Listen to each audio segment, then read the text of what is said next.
Welcome back to Torah in 10. I'm Jody Burkell, and I'm so happy to be here with you again.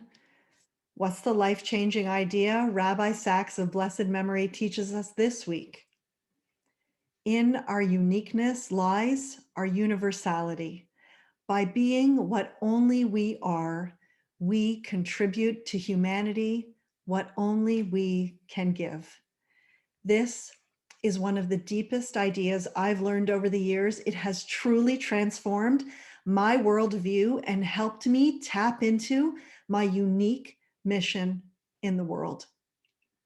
Friends, this is so timely now more than ever, when the values and beliefs we hold so dear have come under threat, have come under question yet again.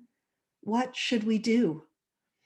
Rabbi Sacks wants us to know that we find ourselves in an extraordinary time in Jewish history, for good and not so good reasons. First, the good news. For the first time in almost 4,000 years, we have simultaneously sovereignty and independence in the land and the state of Israel, and freedom and equality in the diaspora. There have been times when we had one without the other, but never before both at the same time. The less than good news, though, is that anti-Semitism has returned within living memory of the Holocaust. As well, the state of Israel remains isolated in the international political arena. It is surrounded by enemies, and it is the only nation among the 193 making up the United Nations whose very right to exist constantly is challenged and always under threat. Given all this, the words uttered from the pagan prophet Balaam in this week's Parsha ring eerily true. His words, says Rabbi Sacks, have come to be the most powerful summation of Jewish history and destiny. Balaam, a non-Jewish prophet, is sent by Balak, the king of Moab, to curse the Jewish people.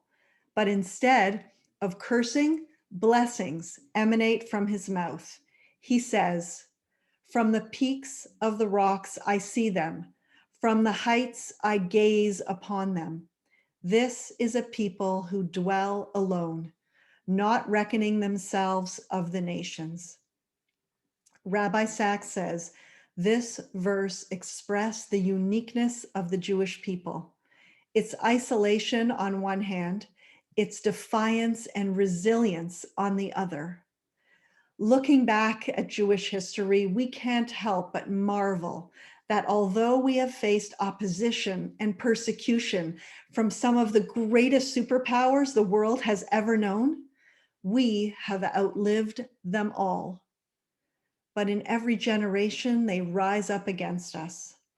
We are living through an increase in anti-Semitism worldwide. Rabbi Sacks encourages us to reflect on one of the interpretations of this verse given by the dean of the Volozhin Yeshiva, Rabbi Naftali Tzvi Yehuda Berlin, known as the Netziv. The Netziv interpreted the verse as follows. He says, "For every other nation, when its people went into exile and assimilated into the dominant culture, they found acceptance and respect. With Jews, the opposite was the case. In exile, when they remained true to their faith and way of life, they found themselves able to live at peace with their neighbors. When they tried to assimilate, they found themselves despised and hated."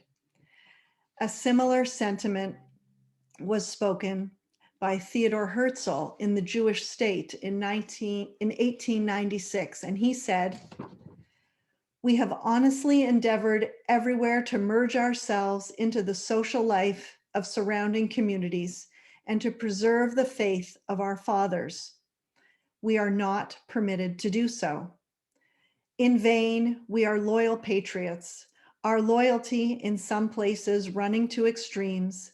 In vain do we make the same sacrifices of life and property as our fellow citizens.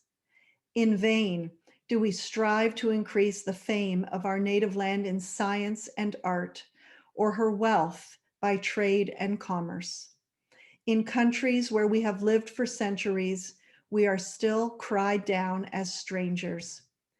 If we could only be left in peace, but I think we shall not be left in peace. The more we succeed in being like everyone else, implied Herzl, the more we are disliked by everyone. For many people, this is counterintuitive, but history speaks for itself.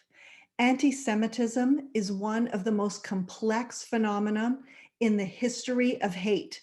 Says Rabbi Sacks, assimilation is not a cure for anti-Semitism. If people don't like you for what you are, they won't like you more for pretending to be what you are not. There is, however, one fundamental difference between anti-Semitism today and of its predecessors. Today, we have the state of Israel. As Jews, we don't need to be afraid anymore of what occurred in 1938, when the nations of the world closed their doors and Jews knew that they had not 1 square inch on earth they could call home. Home, in the way that Robert Frost puts it, is the place where when you have to go there, they have to let you in. Today, we have a home.